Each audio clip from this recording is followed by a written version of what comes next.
Hello guys, this is Richard Prince TV and welcome back to my channel. Dati for all start devotional guys, ulit to shout out na follow yung personal channel na napunta rito at nag-join sa devotional. Shout out ang God bless to Nathaniel Abilia, Abin Lawrence Chonko, Prince Shendog, Juan Anthony Balmoria, Goldie Last, Jans TV, Connie Vlog, Michael Aburita, Heart Ponsalan, Daniel Bolio, Robisel Solis, Princess Cosi, Alberta Villanosa, Kimberly Rimando, Johnny Abidan, Jonalyn Milcar, Shane Pindon, Diane Bagsayo, Eliza Miharis, Francis J. Canoy, Darrell P. Etz, Mark Anthony Pamisa, Mario Mangiran, Andolin Padiranga, Tresia, Jerry Abok, Christian Ragasa, Crystal Claire, Gidsen Marie, Faith, Gloria, Dylan Pinatakan, Jalika Portugana, Ashley Torimucha, Kyra Bicoy, Angel Parba, Clarice Silado, Francis J. Canoy, and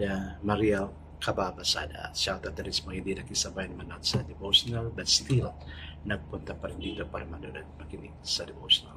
God bless us all guys.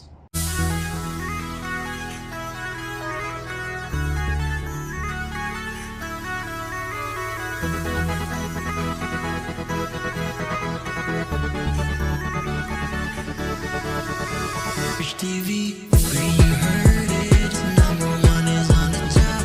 Good advice is they'll never stop. Rich TV, where you heard it, number one is on the top.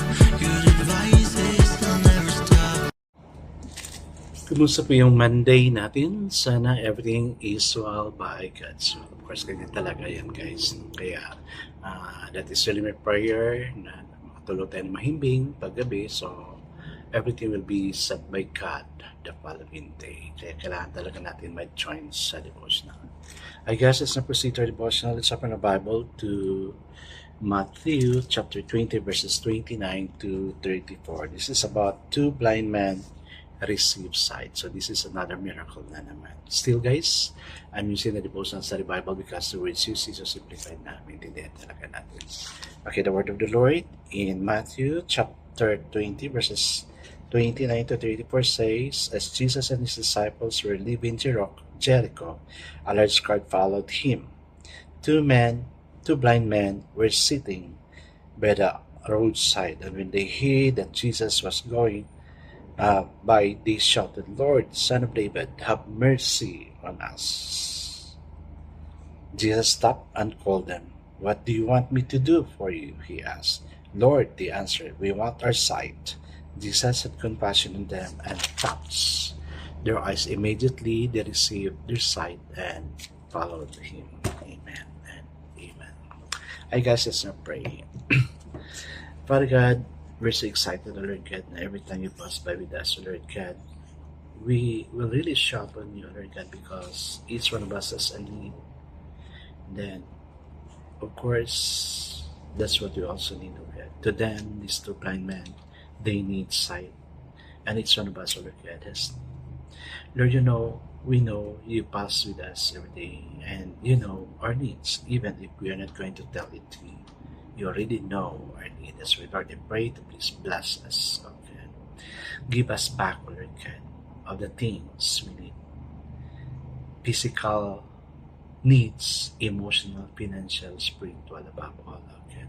And everything relational, oh God. Bless us, oh God, even as we move on, that we may experience your miracle of provision unto us. Amen and amen.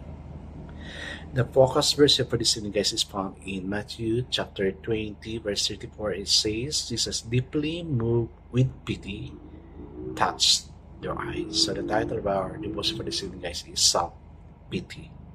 The cross is the antidote to self-pity. We are moved to love others, regardless of what they say or do.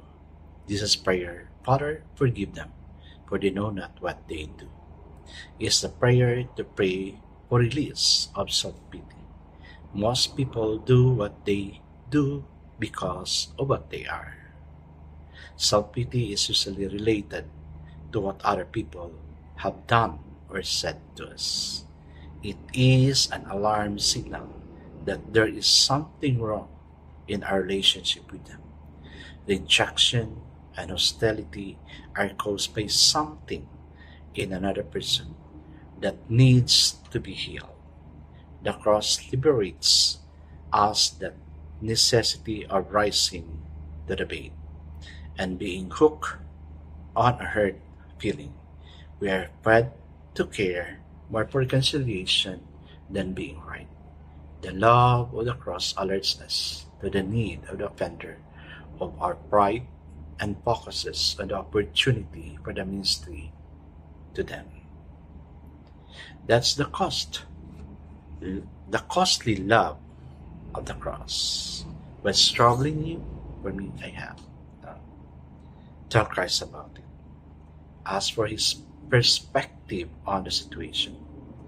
Confess your part of the difficulty and surrender the heart to Him. Kanina lang guys, no? As I been to the church, parang si David ba na serving God, become a king, but yet still jealous of what other has than him. Parang napaka-unfair naman na tayo, grabe yung pagsaservisyo natin kay Lord, and yet we feel as if others are more blessed than we are.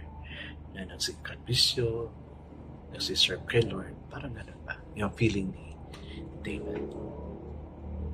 But that leads to self-pity. Ako, I'm really guilty of this. Nag-self-pity ako, ganun yung feeling ko rin. Like what David has. Sabi ko, Lord, I've been doing everything, but yet why am I like this? Why my situation is like this? So yun. So, yan. That's one thing that troubles me. And I want God to address it. I never give up. I keep praying on it because I'm really asking God of something. And I want it answered because there's a need for me to have it. Siguro kay Lord, di masyado importante, but for me, it's really important. Ikaw, what's troubling you? Give it to God. O time of self-pity. Kaya nangyari kay David. Si David nga, piniliin siya. A man after God's own heart. But still, he has that emotion.